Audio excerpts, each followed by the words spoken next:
Yo, what's good, everybody? My name is Cosmic, and I want to welcome you to my channel, Opinion Stated, where I give unfiltered, opinionated sports takes. Let's go.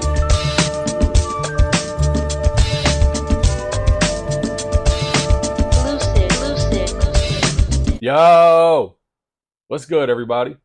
My name is Cosmic. I want to welcome you back to my channel, Opinion Stated. I have a very fun episode for you today. One that I feel like is going to lend a lot to the education of those who do not know. We'll get a chance to go on an educational journey together. But before we dive into the content, if you haven't already done so, please subscribe to the channel, like this video as well, and off to the races we go. I am going to focus here in this particular episode on or surrounding statements made by Anthony Edwards about 2 weeks ago, which got the sports world in an uproar in that Wall Street Journal interview that he participated in, where he kind of took a dump on the basketball players from previous eras, stating that Jordan was the only one who had skill back then, even though he admitted that he did not watch. And so I then, subsequently, much like the rest of, those who are offering commentary on social media, created a video around it. In that video, I laid out, in my opinion, what is the modern fan's biggest flaw, that being Anthony Edwards firing off at the mouth in ignorance. And also kind of detailed a few other things, but, moreover, I encourage you to go back and watch that video because I didn't want to take a position where I just beat the kid up, out of ignorance. And he spoke out of ignorance, which he, again, admitted, to begin that, he didn't really watch back then. And if you did not watch, he then goes on to say, probably can't speak on it, probably shouldn't speak on it, but then he spoke on it. So educate yourself, before you start making crazy comments, I think was the biggest takeaway from his interview, and then all the backlash that has come as a result. So I encourage you guys to do that. And what I did not want to do was to take the position, not in that video nor this one, where I'm lording over people or talking down on people. I want to use this platform as a space for education. For those who don't know, you're just ignorant. And ignorant doesn't mean that you're stupid. It just means that you don't know. But given the way that technology is set up these days, there should be nobody out here spewing falsehoods or in the dark, with regards to historical facts, where you can just go and do the research. So I did some research today, and I wanted to entitle today's episode, Every NBA Era Had Skilled Players. Every NBA era had skilled players. And today we're going to go through some data to prove it. Shout out to my unofficial sponsors of today's video, being statmuse.com, which is where I was able to compile this data. StatMuse, holla at your boy. So criteria for kind of laying out skilled players. I just want to get into this really quickly. I don't want to spend an exhaustive amount of time debating, this person could shoot, this person could do this person could do this, he could dribble, he could do whatever. But I want to use the stats. And stats can be telling.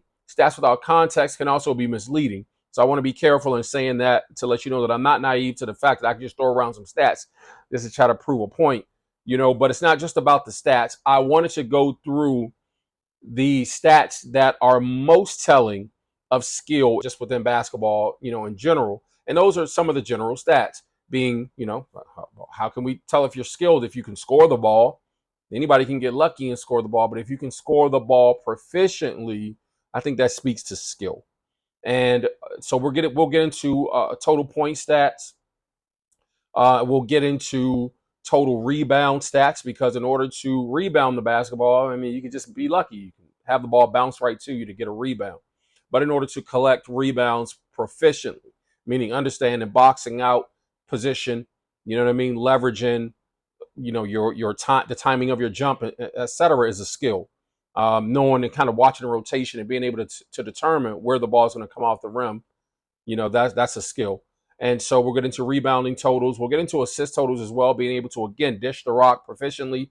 Like, I can get lucky and just pass it to a teammate. And if every time any of us took to the basketball court and passed the ball and the teammate hit it, man, our assist numbers will be high. But to figure out how to do so efficiently to get the ball where it needs to be in situations is utterly different. So those who compile a heap of assists in that regard will be displaying a level of skill and proficiency. So we'll get into that. Though I just want to get into this to the points, rebounds, and assists.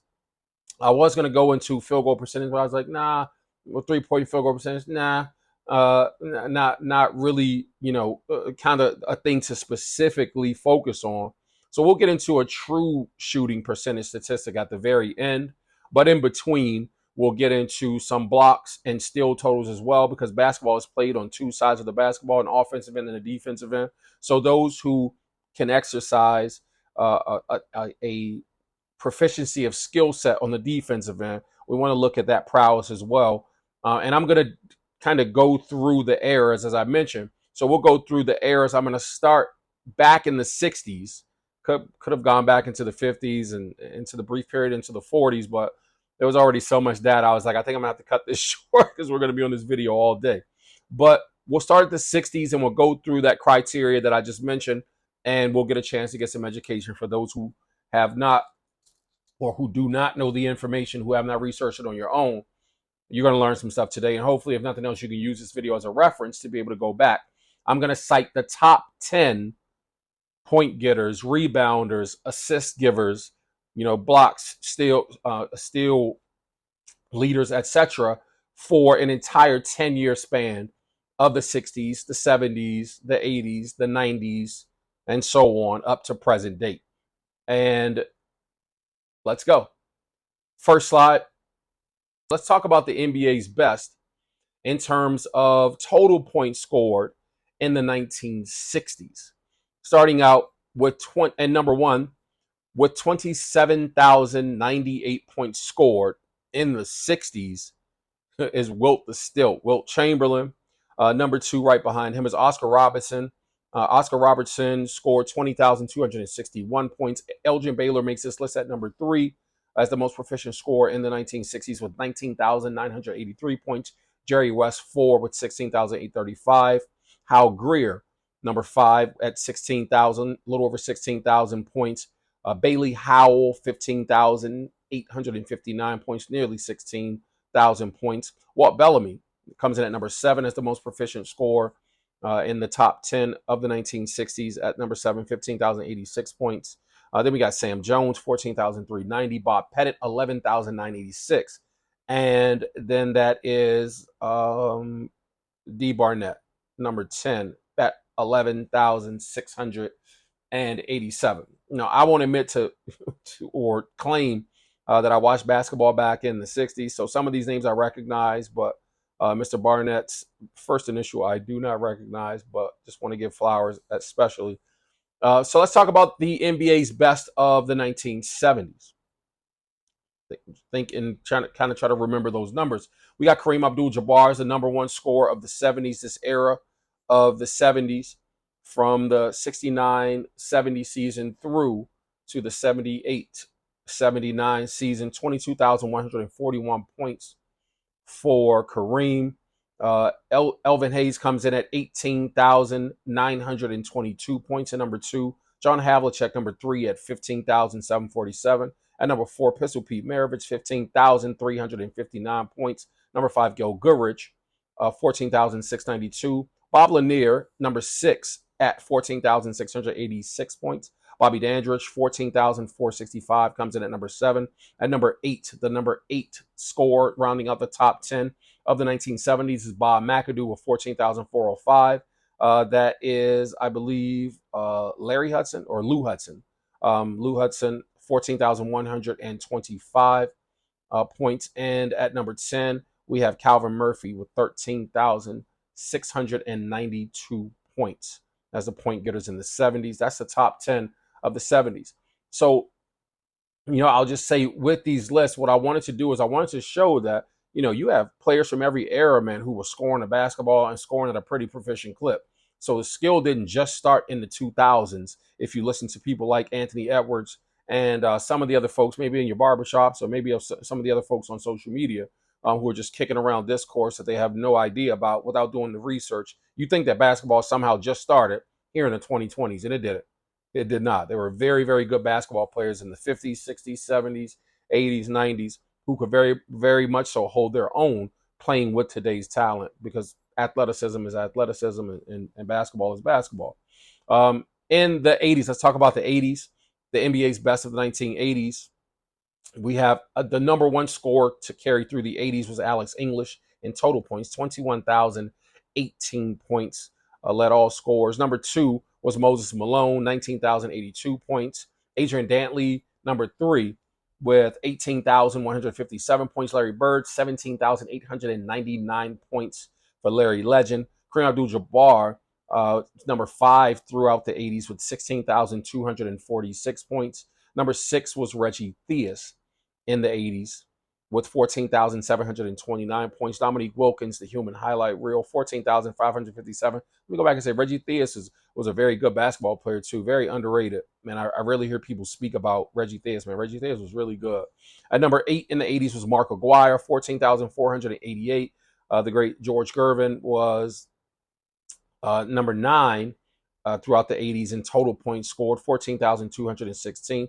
And to round out the 80s leaderboard for total points scored was Mike Mitchell with 14,161 points. Now, keep in mind, I want to say something about the 70s and the 60s as we just went through.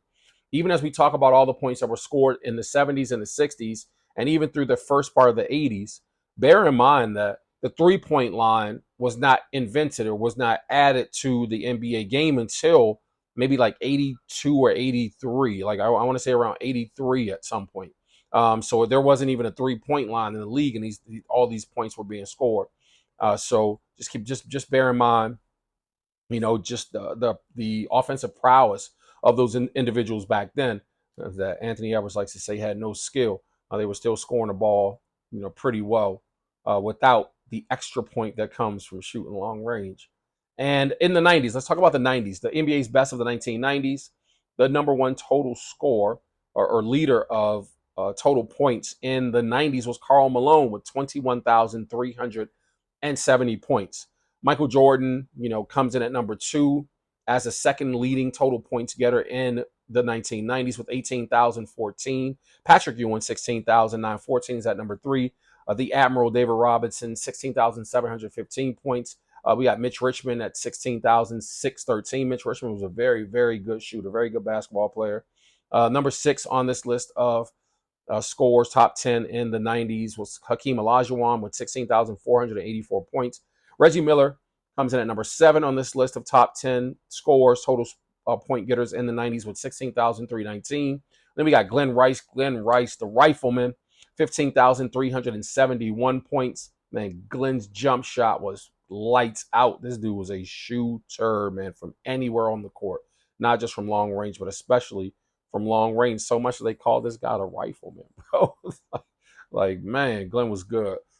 Charles Barkley helps to round out this top 10 list of 90s point getters with 14,852 at number 9. And Scottie Pippen closes out the top 10 with 14,040 points in the 90s. Let me go back to the top of this list really quick, because a couple noteworthy things, or just one thing in particular here. We know that Karl Malone sat at number 2 on the all-time scoring list because he played, for quite a while, after the 90s.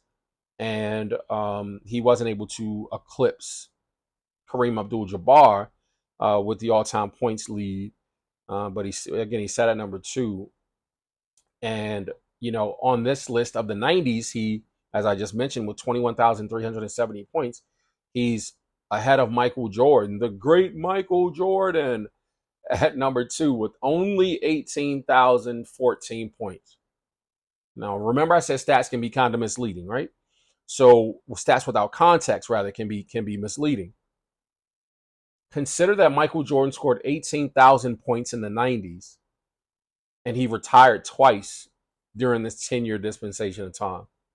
So he literally missed about 2 3/4 seasons throughout the 90s. After the first three-peat, he retired for a year and a half, before he came back. end of the season, and a couple games at the end of the season. I believe it was 17 games to try to get himself into some kind of a playing shape, but it did not work out favorably. Came back after a summer of working out and full summer of training camp, etc., and got himself back into the mode of winning. And they ran out 3 straight championships once again. After that 3 straight championships, the second three-peat, Mike will go into retirement again after the 98 season. So he was able to score 18,000 points and literally almost missed 3 seasons of basketball. And that's incredible. So I just wanted to highlight that, so just to give some context to stats. Moving on to 2000s, the NBA's top scores of 2000. Total points scored in the 2000s.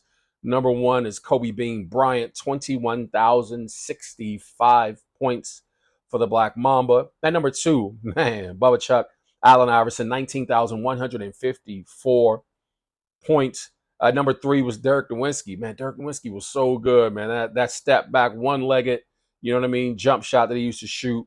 Just his length in terms of, how tall he was and in the way he got that shot off. The league had a lot of trouble with him, because of his proficiency, but 18,699 points. Paul Pierce, the truth, 17,812 points at number 4 on this top 10 list of 2000 scores. And number 5 is Vince Carter, 17,341 total points in the 2000s. At number 6, Kevin Garnett, the big ticket, 16,638 points. At number 7, the big fundamental, Tim Duncan, 16,431 points. At number 8 was T-Mac, Tracy McGrady. Tracy McGrady, 16,380 points. Man, Tracy's back. If he could have got those injuries, you know what I mean? Like, I feel like a lot of players are like that. I feel like Grant Hill, Tracy McGrady, Penny Hardaway, like some of these guys that I got a chance to just really, really love and enjoy playing the game. If they could have somehow managed to stay healthy and not get these nagging injuries that turned into major injuries that derailed their careers, man, they could have been, just legendary. And T-Mac, I feel like was legendary with his career. Clearly, he made the top 10 total point getters of 2000, the 2000s. At number 9, UConn's finest with 16,101 points. Ray Allen, Ray Allen probably had one of the most pure jump shots I've ever seen in my life. Mid-range, long range. Ray Allen could really, really shoot the basketball from college all the way up. When I became a fan of his at UConn, but just a really, really, really good shooter. At number 10, Antoine Jamison, product of North Carolina University. 15,434 points to round out the top 10 list of total point getters in the 2000s. Let's talk about the 2010s. In the 2010s rather, sitting at number 1 atop the top 10 leaderboard is LeBron James. One LeBron Ramon James with 19,550 points. Right behind him is the DMV great Kevin Durant with 19,445 points. James Harden, I ain't never seen a shot on like Mr. James Harden. 18,627 points sits at number 3 of the top 10 go-getters of the 2010s. And at number 4 was Russell Westbrook with 17,603 points. At number 5 was Steph Curry, 16,315 points. And at number 6 was LaMarcus Aldridge. LaMarcus Aldridge was a dog, man, for a while. 15,213 points. And I believe his career started kind of slow through his young years, much like most people who come along. But man, once he ramped up, man, LaMarcus Aldridge was a beast. Number 7 on the total points list of the top of 2010s is DeMar DeRozan, 14,931 points, Compton's finest. At number 8, Baltimore stand-up, Carmelo Anthony, 14,783 points. Number 9 is D. Wade out of Marquette, 13,243 points. And number 10, Blake Griffin, 13,200 points. I want to just slide back up this list really quick because I just want to point something out. I just noticed this while I was citing the stats. You realize that in the 2010s, based on this list right here, and I didn't realize it until just now, but at number 2, 3, and 4 are Kevin Durant, James Harden, and Russell Westbrook. These jokers were teammates in OKC. They literally sit atop total point scores of the 2010s, man. If they had remained teammates, that's a lot of points scored. It's a lot of points scored. Guess it really doesn't matter when you can't stop anybody, though. On to the 2020s. Now, we have played nearly 5-6 seasons of the 2020s, keeping in mind again that the 2020 era began back in 2019. So the 2019-2020 season will mark the first season. So we've had 2019-20, 20 to 21, 21-22, 22-23, 23-24, which brings us to where we are, the 24-25 season. So I had it into 6 seasons coming up this year. So far on this 2020 leaderboard will be Luka Doncic with 9,944 points. Man, Luka's a beast. Giannis Antetokounmpo with 9,757 points sits at number 2. At number 3, Jason Tatum. Congratulations to JT in Boston. Stand up, reigning, defending champions of the NBA with 9,497 points. At number 4 is the Joker, Nikola Jokic, 9,133 points. Number 5 is Trae Young. Trae Young with 8,830 points. And then you got number 6. At number 6, you have Devin Booker with 8,709 points. At number 7, DeMar DeRozan, 8,651 points. At number 8, Dame Lillard, 8,242 total points. And at number 9, Joel Embiid, 8,238 total points. Running out the top 10 list of 2020 total point scores is Donovan Mitchell with 8,174 total points. So I wanted to just highlight, obviously the total point scores. And total point scores, most are probably wondering, well, like, what does that really amount to? I hear the scores, and the scores are crazy. The highest amount of points that I heard scored was pointed out back in the 60s with Wilt, scoring 27,000 total points in a season. They were playing like 80, 82 games back then too. So, man, Wilt was putting up some numbers. Wilt's scoring averages, most would consider Wilt like the record book. You know what I mean? I've heard that given to him as a nickname because he just holds so many present NBA records, some that'll never be caught or never be passed, perhaps, because of just how astronomical these rebound totals and these scoring, averages are for the season. So yeah, Wilt was legendary on a whole other level. And so I want to get into point per game averages to see how those shape up. And well, as I spoke him up, Wilt Chamberlain leading the way in the 1960s with 34.4 total points averaged over that 10-year stretch. Number 2, Oscar Robertson at 29.7 points a game. Elgin Baylor at number 3 with 28.1 points per game. And number 4 was Bob Pettit, who averaged 27.6 points a game. Jerry West, the great late Jerry West, 27.5 points a game at number 5. Walt Bellamy, 23.3 points. Hal Greer, 21.2 points. Bailey Howell with 20.2 points at number 8. And tied for 9 was Jack Twyman at 19.7 and Jerry Lucas as well. Yeah, I mean, these individuals could clearly fill it up. You know what I mean? Like I said, Wilt's numbers were remarkable. That 34.4 points was insane for the time, I'm certain, because it's still insane even for this day for somebody to be able to score and average a whopping, convincing, almost mid 30 point per game average is just insane. Moving on to the 70s. In the 70s, the NBA's best of the 1970s, the top 10 point per game average scores was Kareem Abdul-Jabbar with 28.6. We got Bob McAdoo at 27.4, sitting at number 2. At number 3 was Pete Maravich with 25 points a game. Elvin Hayes at 23.2. Nate Tiny Archibald sat at number 5 at 23 points a game. Bob Lanier, 22.8 points a game at number 6. Rick Barry was number 7 with 22.5 points a game. Spencer Haywood, 22 points a game. John Havlicek, number 9 with 21.9 points a game. And Bob Love at number 10 with 21.1 points a game. So that was the top 10 scoring average leaders in the 1970s. In the 1980s, let's see. We got Adrian Dantley at number one, 26.5 points a game. Tied at number two was Dominique Wilkins and George Gervin with 26 point per game averages. Alex English with 25.9 points a game average. Larry Bird averaged 25 points a game at number five. Moses Malone, number six, with 24.5 points a game. At number seven was Mark Aguirre, 24.1 points a game. I feel like Mark Aguirre is a very underrated scorer as well. Mark Aguirre was really good, man. At number eight, Kiki Vandeweghe. Kiki Vandeweghe was really, really tough, hard nosed, and could score the ball, man. So 22.8 points a game through the 80s as an average. Bernard King averaged 22.6 points a game at number nine, and at number 10, Terry Cummins, 22.1. Terry was very good as well.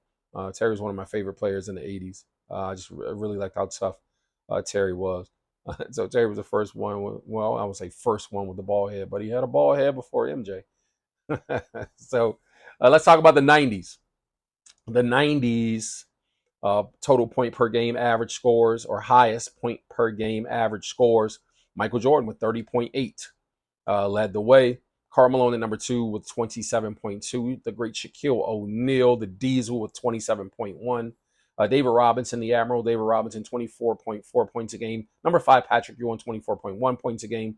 Hakeem Olajuwon came in number six with 23.9 points a game. Dominique Wilkins, the human highlight reel, 23.5 points a game through the 90s. Mitch Richmond, 23 points per game at number eight. Charles Barkley, 22.4 points, sat at number nine. And Reggie Miller, you know what I mean? Reggie with 21 points a game rounds out the top 10 list. And Reggie Miller, man, do your research. Skill on skill. The shots that Reggie used to get off were crazy. The way that Reggie would trail, come off the screens, the drags, pen downs, etc. Reggie was a tough guard. He reminds me a lot with his movements, or whenever I would watch over the years, Steph Curry, kind of running off the screens, it would always remind me of Reggie Miller. And but Reggie will run you into those picks, man. The picks were being set much tougher, and Reggie's movement was nonstop. This dude had to be in some incredible shape because he just never stopped moving out there, never stopped moving. But that's the top point per game getters in the 90s. Let's talk about the 2000s. In the 2000s, Kobe Bean Bryant led the way with 28.2 points a game as an average. At number two was Allen Iverson, 28.1. LeBron Ramon James, 27.5 points a game. At number four, T-Mac, Tracy McGrady with 24.4 points a game. Vince Carter, Vinsanity, 23.9 points a game. Dirk Nowitzki at number six at 23.6 points per game. Paul Pierce with 23.3 points a game. Shaquille O'Neal, 23.1 points a game. Ray Allen, 22.1 points a game. And then you got Kevin Garnett rounding out the top 10 list of point per game average scores of the 2020s with 21.6 points per game. Notable for those who don't know, Kevin Garnett came in straight from high school. I believe it was the 96 draft. Was very, very good basketball player, man.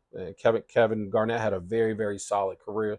Stuck it out in Minnesota for a very long time, just being loyal to the organization despite not having a solid enough team around him to compete for a championship. And almost like kind of reluctantly, he finally allowed the Minnesota Timberwolves to trade him someplace else. And they honorably did so because they were just like, Kev, you've given so much to this organization, bro. We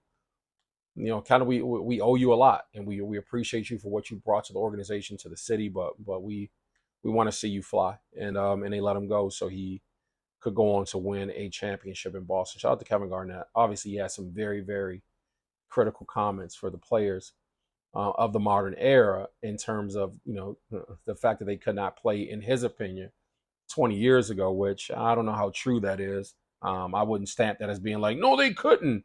Because there are quite a few players who would still be able to hold their own. They will make adjustments in that past era. I think they're skilled enough to still do a very good job, especially those who are notable in these top 10 lists that we're running down. But let's talk about the 2010s. 2010s. In the 2010s, the top point per game average scores were at number one, Kevin Durant at 28 points a game. At number two, LeBron James, 26.9 points a game. James Harden at number three with 24.3 points a game. Carmelo Anthony at 23.9 points a game. Russell Westbrook, 23.8 points a game. Anthony Davis, 23.7 points a game. And tied for 7 would be Damian Lillard and the great Steph Curry at 23.5 points a game.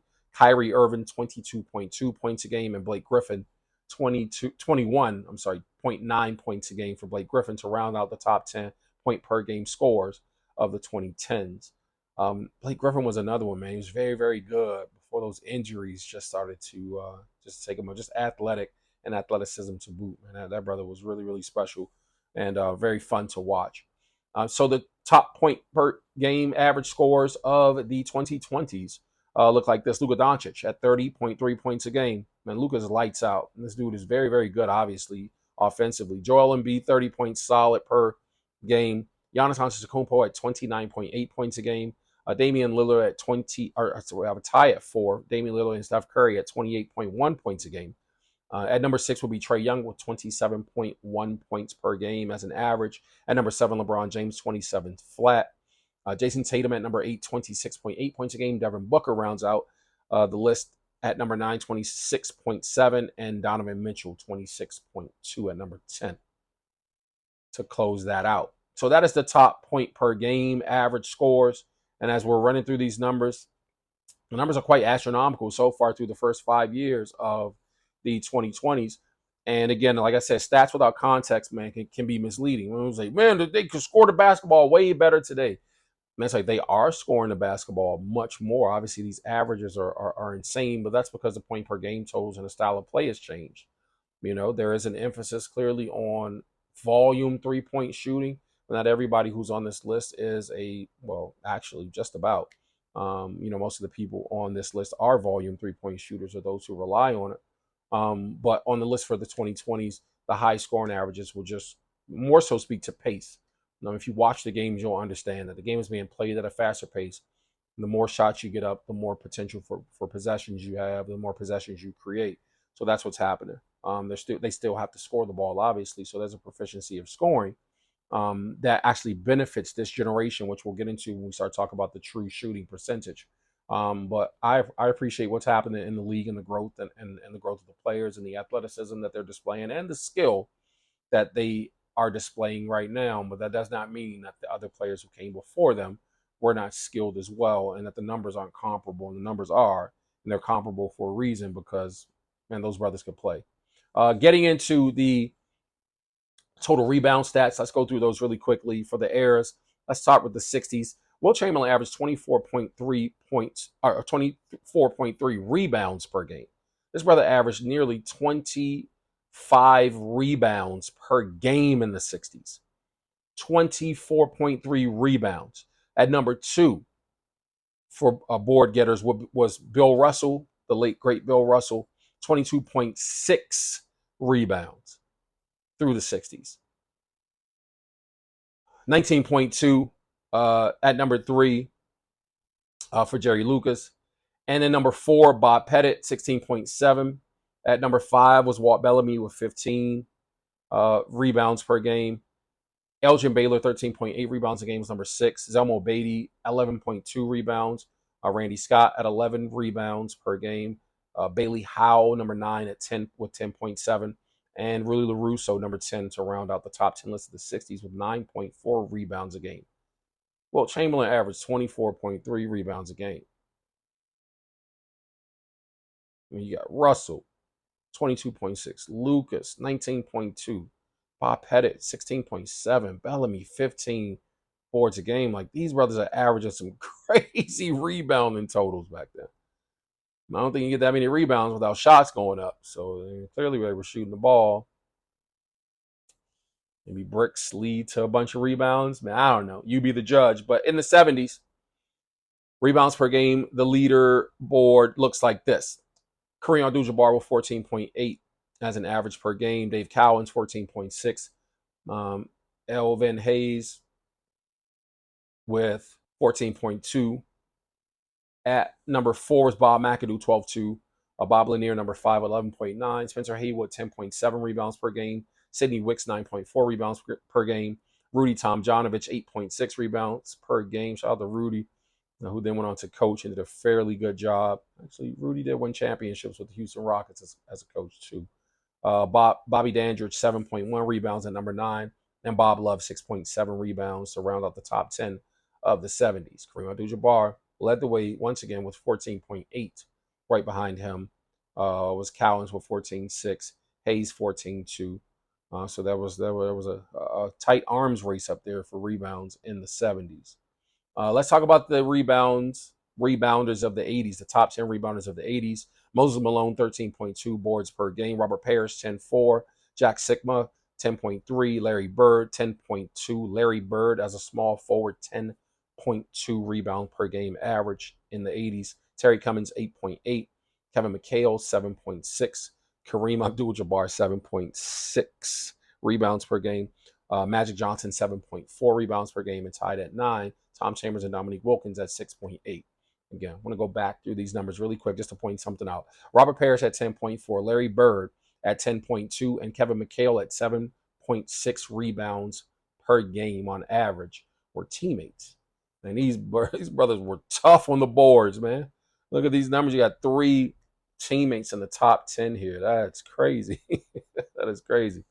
In the 80s. The top rebounders of the 1990s shape up like this. Shaquille O'Neal with 12.2 rebounds per game. Olajuwon and Charles Barkley actually tied at 2 with 11.6. David Robinson, 11.5. Patrick Ewing, 11 rebounds at number 5. Karl Malone, 10.7 at number 6. At number 7 was Kevin Willis at 10.2. Shout out to Kevin Willis. Kevin Willis was another dog, man. This dude was tough. You're not going to have an easy night with Kevin Willis defending you, boxing you out, grabbing those boards, and even doing the blue collar stuff down low. I'm sure he was a tough guard. Sean Kemp at number 8 with 9.5 rebounds. The Rain Man. Detlef Schrempf, 7.4 rebounds per game. And Scottie Pippen at 7.2 round out the list of top rebounders of the 1990s. Shout out to Scottie. Scottie's underrated in a lot of ways, but he was an all-around really, really good basketball player. Clearly the 6 rings that they won in Chicago were in large part to Scottie's all-around play, and all those other players as well. Not to just give credit to Scottie and Michael. Those they had teammates who showed up and kind of did their thing, even though none of them were star players. But man, when you understand your role and you exercise your proficient skill, great things can happen. Let's talk about the top rebounders of the 2000s. Kevin Garnett led the way with 12.1. Number 2 was Tim Duncan at 11.7. Shaquille O'Neal at 10.6 rebounds per game sits at number 3. The 4th best rebounder of the 2000s, 10.1, is Elton Brand, product of Duke University. Sean Marion, shout out to the Matrix. Sean Marion, 9.9 rebounds through the 2000s per game. Dirk Nowitzki sat at number 6 at 8.9. Antoine Jamison, 8.1 points a game out of North Carolina. Rasheed Wallace, 7.3 rebounds per game, also out of North Carolina. Antoine Walker out of Kentucky, number 9 on this list at 7.2. And LeBron Ramon James, 10 at 7 rebounds per game through the 2000s. To talk about the 2010s. So at number 1, Dwight Howard, 12.7 rebounds per game. Number 2, Kevin Love, 11.6 rebounds per game. I know that most people kind of associate Kevin Love with Cleveland. Man, you should go back if you haven't and watch some Minnesota Kevin Love, clips. I know there are a lot of games on YouTube that just highlight how, just amazing, hard-nosed, gritty, tough, double machine. Man, Kevin Love was really, really good basketball player when he was holding it down in Minnesota before he teamed up in tandem with others to try to win championships. Like Kevin Love was really good, bro. DeMarcus Cousins, shout out to Boogie Cousins, 10.9 rebounds per game since at number 3. Anthony Davis, 10.5 through the 2010s at number 4. Blake Griffin at 9 rebounds per game at number 5. At number 6, LaMarcus Aldridge, my guy, 8.9 rebounds per game. Paul Millsap, shout out to Paul Millsap, 7.8 rebounds per game. He was averaging through the 2010s. LeBron, 7.7 rebounds per game. Kevin Durant, 7.4 rebounds per game. And Russell Westbrook as a point guard, 7.3 rebounds per game. The 2020s, NBA's best of the 2020s, the best rebounders. Number 1, Domantas Sabonis, 12.6 rebounds per game. Giannis Antetokounmpo, 11.9. At number 3 is Nikola Jokic, 11.7. Tied at number 4 with 11 rebounds per game is Vucevic and Joel Embiid. At number 6, Anthony Davis, 10.8 rebounds per game. At number 7, Julius Randle, 9.9. Luka Doncic, 8.9, sits at number 8. Jason Tatum, 7.9, sits at number 9. And LeBron James sits at 7.8 rebounds per game in the present era, or this present decade of the 2020s. But that rounds out that 2020 list. Shout out to Jason Tatum, I wanted to say, who was presently the number 9 leader in rebounds for this era. You know, Jason Tatum is a very underrated rebounder, and I just really enjoy actually watching him rebound the basketball, because there's this effort that he gives to rebounding the ball and being in good rebounding position. For those young hoopers that are coming up, man, you can learn a lot from JT. Just kind of watching how he positions himself to get rebounds. Very lengthy player, obviously, so he should be getting rebounds. Most people say, as tall as he should be getting some rebounds, like 6'8", 6'9", something like that. But Jason Tatum puts himself in a really good position to rebound the basketball. Talk about the NBA's best of the 1960s. Let's talk about the assist dishers. You know what I mean? Those who got the ball into the hands of other people and who did so proficiently as a skill. Number 1 in the 60s was Oscar Robertson with 10.5 assists per game. For this 10-year stretch, this brother averaged 10.5 per game. For 10 years straight, this brother averaged 10.5 assists per game. Throughout this 10 years, at number 2, he didn't have no skill. There was nobody's skill back then, though. At number 2, Guy Rogers at 8.2 assists per game. Lenny Wilkins at number 3 with 5.8. At number 4, you have Jerry West at 5.7. You have at number 5 with 5.3 assists per game, you have Richie Guerin. At number 6, Bill Russell, 4.6 assists per game. At number 7, Wilt Chamberlain, 4.5 assists per game. At number 8, Elgin Baylor, 4.3. Hal Greer, 4.2. And at number 10, John Havlicek, 3.5 assists per game. Those are the top assist dishers of the 1960s. Moving right along, Nate Archibald in 1970 sits atop the leaderboard with 7.6 assists per game. Walt Frazier dished 6.1 a game. Dave Bing, the great Dave Bing, 6 a game. Tied at number 4 are Rick Barry and John Havlicek with 5.8 per game. Pete Maravich, Pistol Pete, 5.7 per game. Gail Goodrich, 5.2, sits at number 7 assists per game. Tied at number 8, JoJo White and Randy Smith at 5.1 assists per game. Calvin Murphy rounds out the top 10 list of the 70s assist dishers with 4.9 per game. Moving right along into the 80s. In the 80s, we saw Magic Johnson dominate as a rock disher, the most creative passes. I want to say father of the no-look pass. Magic, even if he wasn't necessarily the father of the no-look pass, he made the no-look more exciting. You know what I mean? So go back and watch the Magic tape, man. Magic would give some amazing, incredible passes. That would actually make it where he intended for it to be. His assist to turnover ratio was in line. Magic was a rock disher. Number 1, 11.2 throughout the decade of the 80s. 11.2 for this 10-year stretch. Dishes of the rock per game on average. Isaiah Thomas, 9.8, sits at number 2. Reggie Theus, 6.7, sits at number 3. Number 4 on this list is Larry Legend, 6.1. Larry Bird, 6.1 assists per game. Dennis Johnson, his teammate, 5.6 assists per game. Alex English sits at number 6 with 4.4.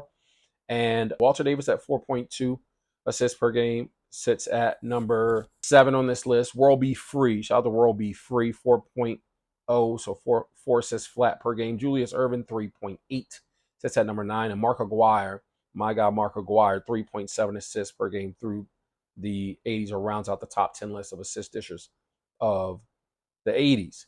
Moving into the 90s, sitting atop the leaderboard, 11.9 assists dished through the 90s, through this entire 10-year stretch. John Stockton, 11.9 We'll just go ahead and round up to 12. I'm not sure where in math it was suggested that you could do this, but let's go on and round up. I think anything past half, point 0.5, you just round up and give that man 12 assists per game. 12. 11.9 assists for John Stockton. Tim Hardaway sits at number 2 with 9 assists per game. Gary Payton, 6.8. Scottie Pippen, 5.9. Clyde Drexler, 5.7. Michael Jordan sits at number 6 with 5.1. At number 7 was Jeff Hornacek, 4.9 assists per game. Jeff and John were teammates.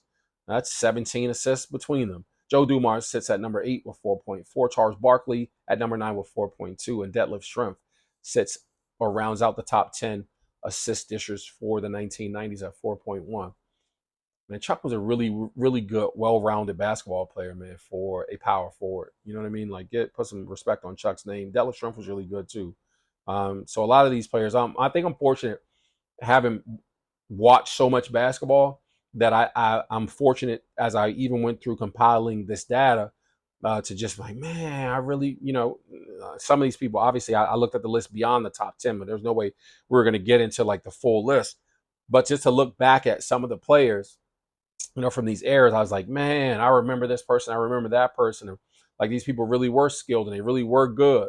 And so I just appreciate, the platform that has been the NBA to allow so many of these great basketball players to do their thing and that I've gotten a chance to enjoy it over the years has been remarkable. But moving right along to the 2000s, NBA's best of the 2000s, assist dishers. Number 1, Steve Nash through the decade, 2000s rather, with 9.1 assists per game. Tied at number 2, Stephon Marbury and Andre Miller with 7.4 assists per game. LeBron, 6.7 assists, sits at number 4. Allen Iverson, 6.2 assists dish per game in the 2000s, sits at number 5. Number 6, Mike Bibby, 6.06 assists flat. Little known fact, Mike Bibby's grandmother taught me. She's my typing teacher in junior high school. Shout out to Miss Bibby. Tied at number 7, Kobe Bryant and T-Mac with 5.2 assists per game. At number 9, Jason Terry, 4.9 assists per game. And at number 10, Kevin Garnett, 4.7 assists per game. Shout out to KG once again. Jason Terry, shout out to Jason Terry too, man, the Jet. And on to the 2010s, assist dishers of the 2010s. Leaderboard looks like this. Chris Paul, the point god, as they refer to him, at 9.6 assists per game. Russell Westbrook, 8.7 assists per game, sits at number 2. At number 3 was LeBron James, 7.6 assists per game. At number 4, Steph Curry, 6.6. Number 5, 6.3 assists a game was Damian Lillard, 6.2 at number 6 for James Harden. Number 7, Kyrie Irving, 5.7 assists per game. Oh, that's Kemba Walker at number 8 with 5.5 assists per game. See what I mean? Kemba Walker, yo. Monte Ellis, my God, Monte Ellis at 5.1 through the 2010s. Assists per game, and D-Wade 4.7 assists per game. Shout out to Kemba Walker. Rounding out the 2020s, or thus far through the 2020s, the assist dishers. At number 1 is Trae Young with 9.9 assists per game. James Harden, 9.4 assists per game. Luka Doncic, 8.8. Nikola Jokic sits at number 4 with 8.4 assists per game. LeBron James with 8 assists per game. Damian Lillard sits at number 6 with 7.4. At number 7, Domantas Sabonis with averaging 6.6 assists per game. De'Aaron Fox at number 8, averaging 6.2 assists per game with teammates. Now, at Giannis Antetokounmpo sits at number 9, 5.9 assists per game. And running out the top 10 list is Steph Curry with 5.8 assists per game. So again, that's just points to speak about total points. I've talked about just to kind of display that there were players back in the 60s, the 70s, the 80s, the 90s that were putting up astronomical point totals, just scoring the rock. And if you can score the rock that much, that speaks to proficiency and skill set. Then we went from total points through 60s, 70s, 80s, 90s up to present 2020s, just kind of showing a comparison that these guys were putting up total or crazy total points. We went into point per game averages, and we've seen some throughout the generations, throughout these decades. We see these numbers ups and downs, but we see that from some generations, I could compile a top 10 list and do that kind of a thing and want to do a comparison. But I just wanted to give flowers to top 10s instead of taking and extracting like, oh, these are the top 10s and these came from this era, and because it's just not a comparison thing so much as it is a giving respect where it's due. So I wanted to make sure that through these top 10 lists, I give respect to all these players who were the elite, the upper echelon through these decades. If you made the top 10, man, that's elite. Out of 400 players that are in a league, you are in the top 10 doing this thing proficiently. It speaks to skill set. So moving right along into that, because basketball is played on both sides of the ball. After we looked at the assists being dished as well, rebounds being snagged, point per game averages, and I think we should look at some defense. Now, I will be careful in saying and noting that we will start here in the 70s with the steals leaders, and we cannot go back farther because this stat wasn't being recorded, prior to the 70s. So there's not enough data to actually give it. And actually, so there is no data, which is a travesty for those early legends of basketball because, man, just because it wasn't being recorded doesn't mean it wasn't happening. I can imagine what some of these steal, totals were, but the 70s nonetheless. Tied at number 1 to kick off the 70s steal leaders, thieves of all thieves, at 2.1 a game were Rick Barry and Randy Smith. At number 3 was Walt Frazier. Calvin Murphy, 1.7 steals per game, sits at number 4. Pete Maravich, 1.4 steals per game, number 5. Tied at number 6, three-way tie at number 6, actually, with 1.4 steals a game was Nate Tiny Archibald, Lou Hudson, and Bobby Dandridge with 1.4 steals per game. And then we have a 4-way tie at the bottom here at number 9 with 1.3 steals per game for Gail Goodrich, Kareem Abdul-Jabbar, Dave Bing, and JoJo White. The top thieves of the 80s. Number 1, Isaiah Thomas with 2.1 steals per game. Magic Johnson, 2 steals a game. Tied at number 3, Larry Bird and Julius Erving with 1.8 steals a game.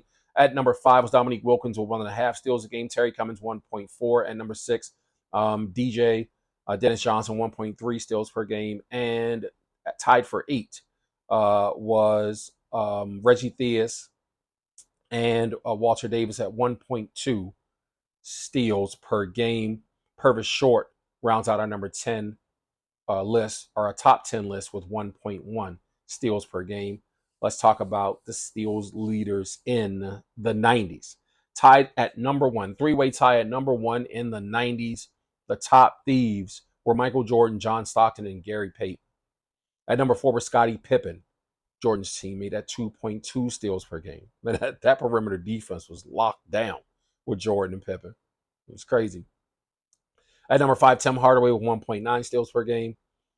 And at number 6, a three-way tie at number 6, actually, Clyde Drexler, Hakeem Olajuwon, and Hersey Hawkins with 1.8 steals per game. At number 9 was Mullen and David Robinson. Chris Mullen and David Robinson, 1.6 steals per game. A lot of defense being played in the 90s, man. 90s and the 80s was really, really, really tough-nosed defense being played.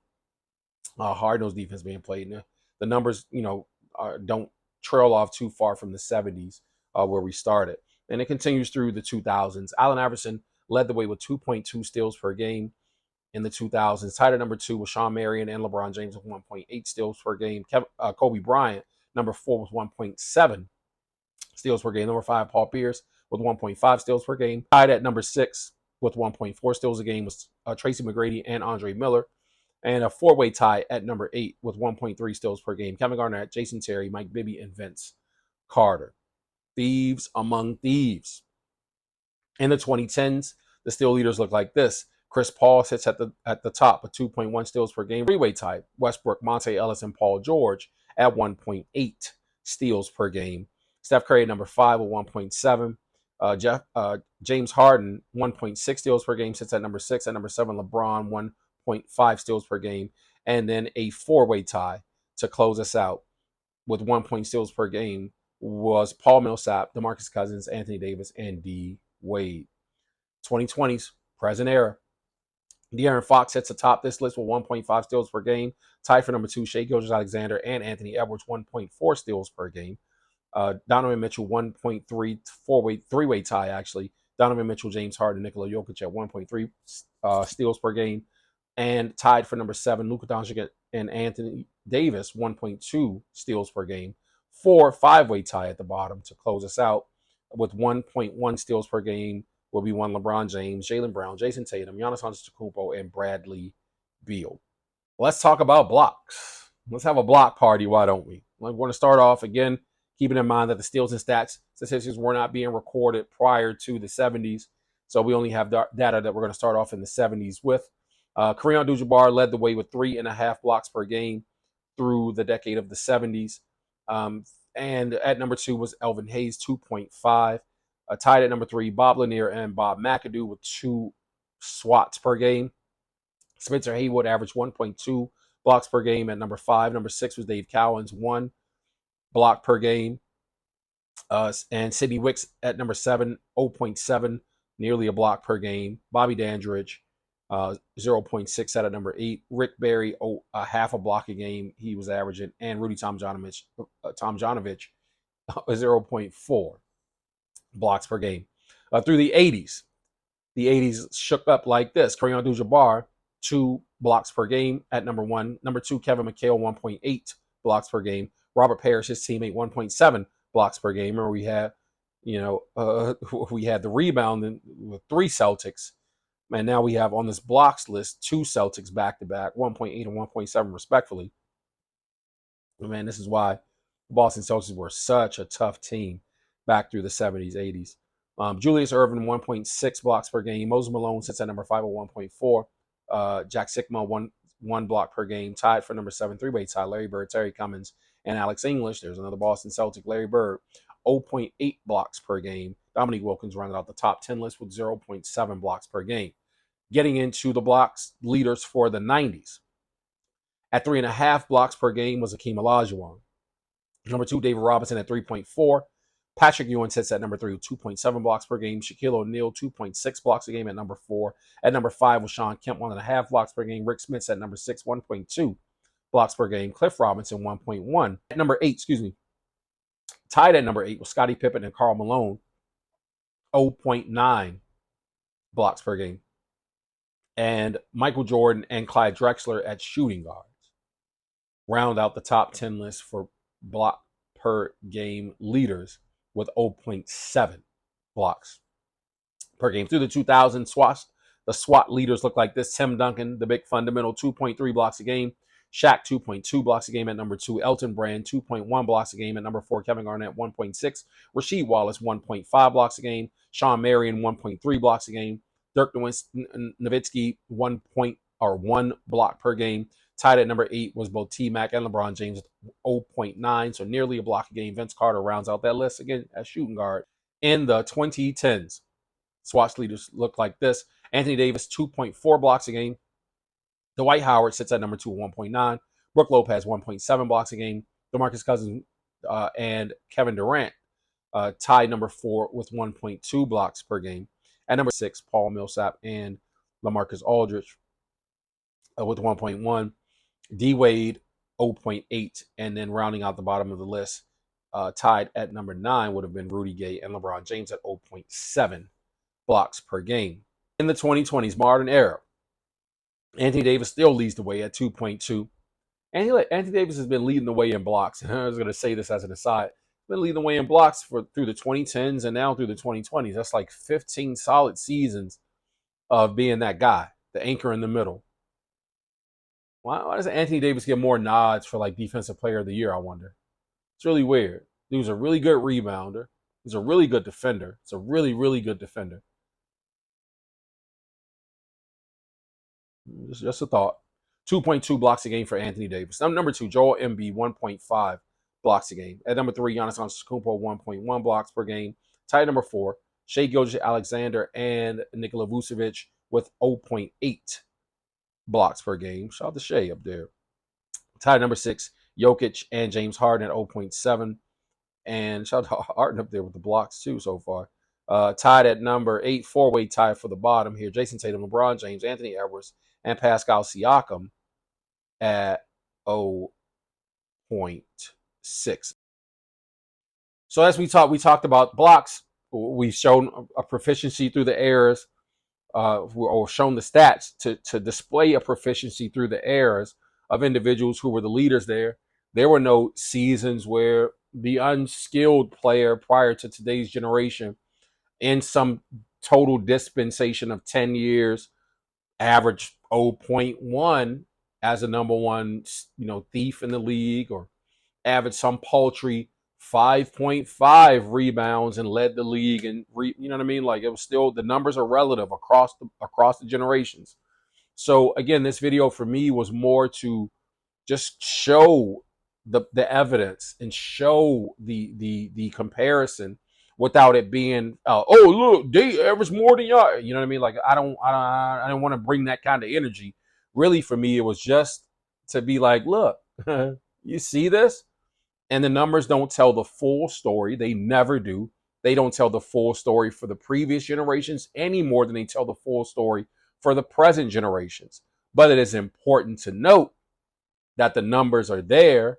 And if you just do a side-by-side comparison of the numbers, they look pretty even. This looks pretty relative. Looks like those players had the same, or were able to do the same things that these players are doing. That was the point of this particular video. I want to get into the next and final statistic here, or set of data. Statistically, like I said, once again, shout out to statmuse.com. It's where I compile, or was able to compile, all this information from to be able to share here. But I want to get into the true shooting percentage. And true shooting percentage is a basketball statistic that measures a player or team shooting efficiency, taking into account all types of shots and free throw performance. It's considered a more accurate measure of a player's shooting ability than field goal percentage, free throw percentage, or 3-point field goal percentage alone. So it is literally a cumulative calculation or metric that is based on from every point on the basketball court where a player scores, or how in every way a basketball player could score from 3-point range, from the free throw line, or from any spot on the court. So it just factors in field goal attempts across the board, factors in free throw attempts across the board, factors in total points gathered throughout the game across the board to get this metric. True shooting percentage calculated using the following formula: points scored, field goal attempts, and free throw attempts. A higher true shooting percent indicates a more efficient score, while a lower true shooting percent indicates a less efficient score. True shooting percent helps compare players with different responsibilities and shooting abilities on the court. And, as an aside, typically at a 60%, true shooting percentage, speaks to elite. I mean, like your elite ability to be able to score the ball and to do so, efficiently and proficiently. So just to kind of throw that out there. But let's talk about true shooting percentages of the 60s. Oscar Robertson, 57.1, led the way, number one in true shooting percentage for the 60s. At number two, with a 55.9% true shooting percentage, is Walt Bellamy. Bailey Howell, 54.9. Jerry West, 54.8. John Lucas at 54.5, sits at number 5. Wilt Chamberlain, number 6, 53.9. Zelmo Beatty, 53 53% true shooting percentage. And Chet Walker, 52.1% true shooting percentage. Bob Pettit, 52% true shooting percentage. And that is Bob Boozer at 51.7 true shooting percentage in the 60s. Let's get on to the 70s. At 58.3%, you had Kareem Abdul-Jabbar, true shooting percentage of 58.3%. Bob McAdoo had a true shooting percentage of 55.7. Dick Van Arsdale had a true shooting percentage of 55.5, sitting at number 3. Sitting at number 4 was Bob Lanier with a true shooting percentage of 55.1. Walt Frazier sat at number 5 with a true shooting percentage of 54.3. Number 6 on this list was Rudy Tomjanovich with a true shooting percentage of 54.2%. At number 7 was Calvin Murphy with a true shooting percentage of 54.1%. At number 8 was Nate Archibald, Tiny Archibald, with 54% true shooting percentage. Number 9 was Lou Hudson with a true shooting percentage of 53.6. And at number 10 was Bobby Dandridge with a true shooting percentage of 52.8 to round out the 70s era. Into the 80s we go. This is where the numbers start to get they balloon from those that were just shared from the 60s to 70s. So again, as we talk about statistics, and as I mentioned earlier, stats without context can be a bit misleading. We could surmise by looking at this true shooting percentage that, man, the shooters got much better in the 80s than they were in the 90s, but that's not necessary. I mean, than they were in the 60s and 70s, but that's not necessarily why the true shooting percentage was skyrocket the way that it did. Remember that I mentioned the advent of the three-point line that came into play in the 80s. So keeping in mind that around 82, 83 or so, this three-point line is introduced, which then led to, more shots being, or more points, total points being scored from the outside, which, can help to inflate the numbers some. So it also led to, more shots being taken, etc. But it's not like they lived out there shooting a volume of them, but you see the uptick in the numbers from the 80s or from the 70s to the 80s is a true indication that the three-point line was in play. Adrian Dantley led the way at number one with a true shooting percentage of 62.5%. At number two, Kevin McHale with a true shooting percentage of 61.2%.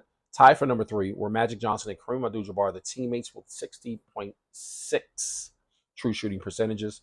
At number five was Kiki Vandeweghe with a true shooting percentage of 59.9%. Robert Parrish at number six with a true shooting percentage of 58.3%. Bernard King with a true shooting percentage of 58.2%.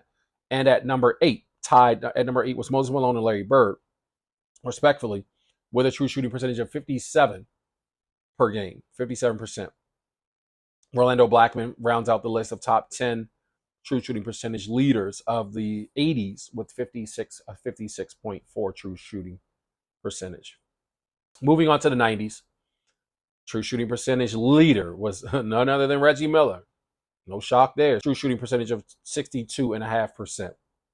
And number two was John Stockton with a true shooting percentage of 61.4%. At number three was Chris Mullin with a 60.4% true shooting percentage. At number four was Detlef Schrempf with a true shooting percentage of 59.8%.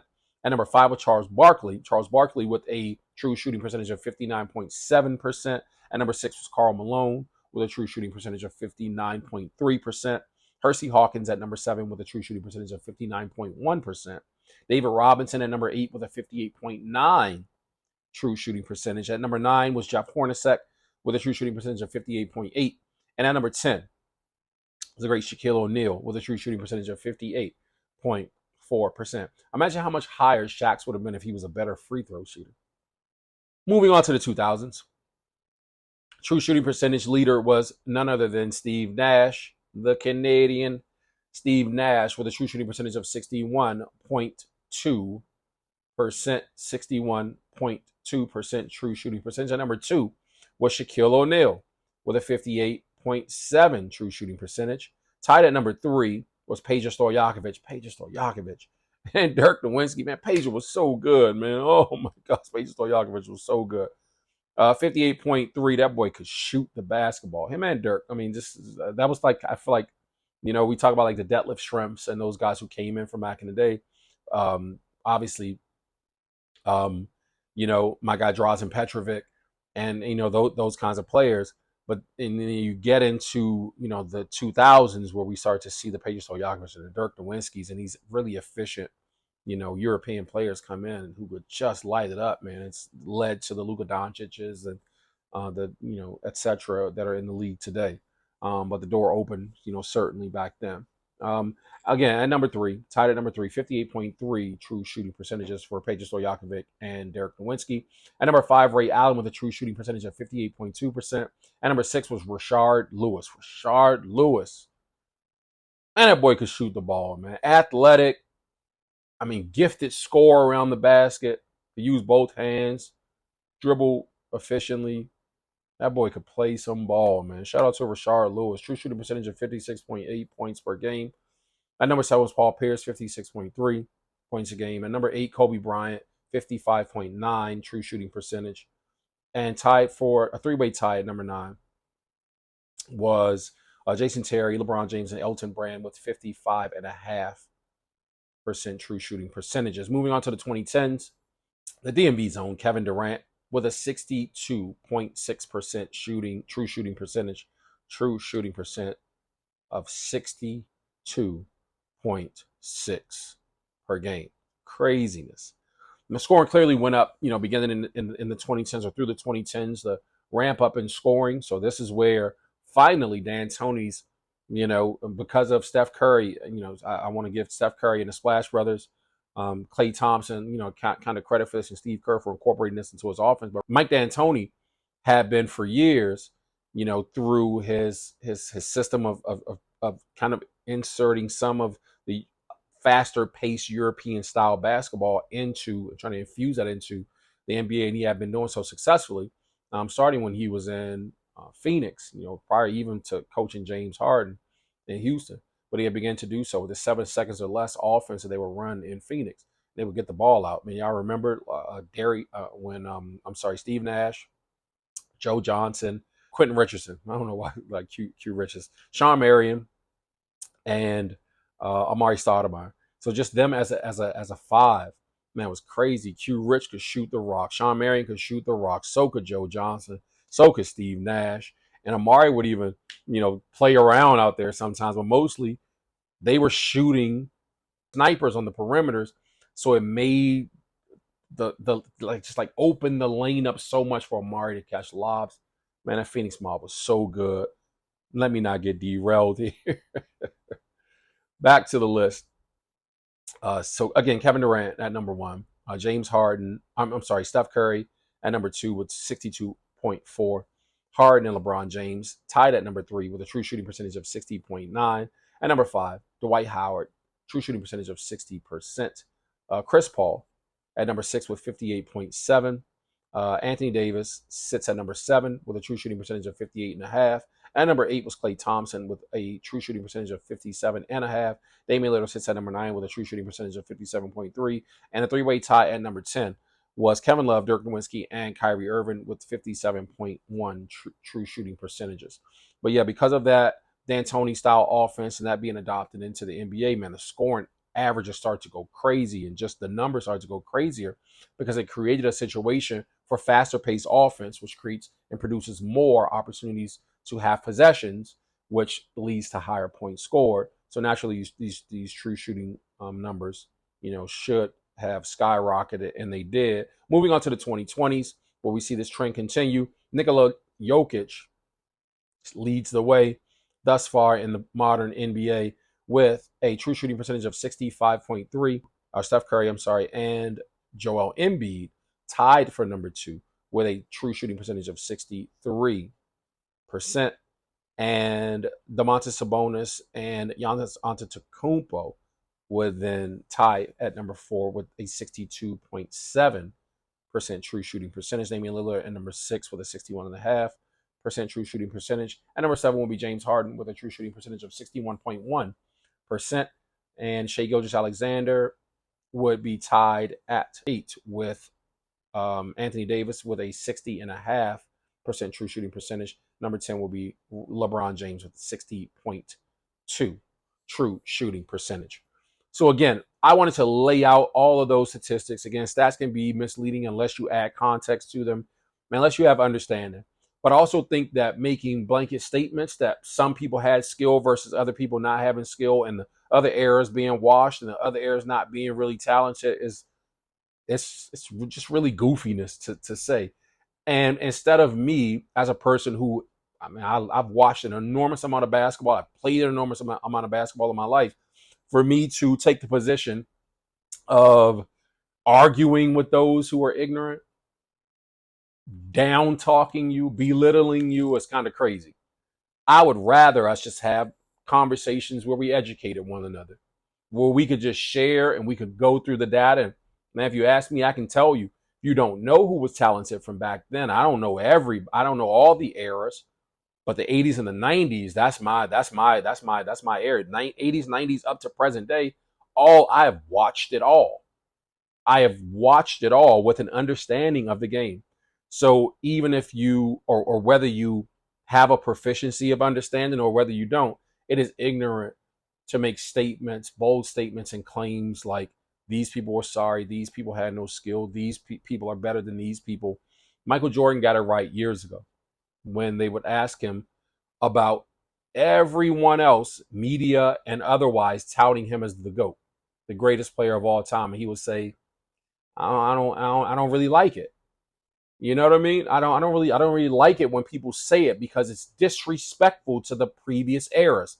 He understood the context of the numbers that I just shared with you guys and the history and the legacies of all these other players. And he's like, man, what they've done for the game, I am because they are, or they were. I am present day because they were. And so I'm here on their shoulders. I'm not going to be disrespectful to them. And what their bodies of work are solid. Now, I presented a case today of a solid body of work for every era. We cannot be disrespectful in our evaluation or undervaluation of previous generations. And that doesn't just go for basketball, that goes for life in general. Respect must be given to those who came before us. It is important. And it's important not to downplay the history, not to water it down, or not to treat it like it wasn't important, or like moving forward, it is no longer important. It is. If you want to know where you're going, man, you should probably look back to what happened before you got here. Because fools are doomed to repeat foolish behavior or will fail to improve on a product without prior knowledge of how it went, how it worked, how the thing failed. You'll gain some knowledge from being able to look back. Sankofa. So that has been the basis of today's video. I want to thank you guys for tuning in. Thank you so much for watching. You know, again, my name is Cosmic. And yeah, if you haven't subscribed to the channel already, man, make sure that you do so. I'll keep the content coming. I want to make sure that I'm conscientious. I don't mind doing trendy, you know, subject matter. But I want to use this platform to educate folks as well, man, to have, you know, educated conversations. When I get around with my friends and we sit around and we talk basketball, me and the fellas, we don't just have, you know, conversations where we're just spewing anything. And folks aren't allowed to sit down and just start talking crazy without us looking it up. You know what I mean? So I just want that folks will come to the table and will come to the table armed with knowledge and not, you know, just say some stuff, you know what I mean, just for who knows, man, likes and viral clips and just trolling.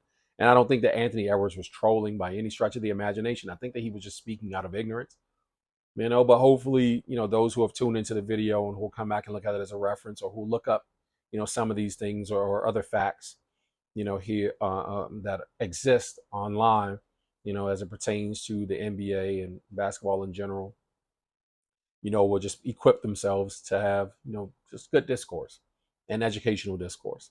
You know what I mean? Just keep in mind that the future is now, and the future generations coming behind, man, will look to you guys for examples.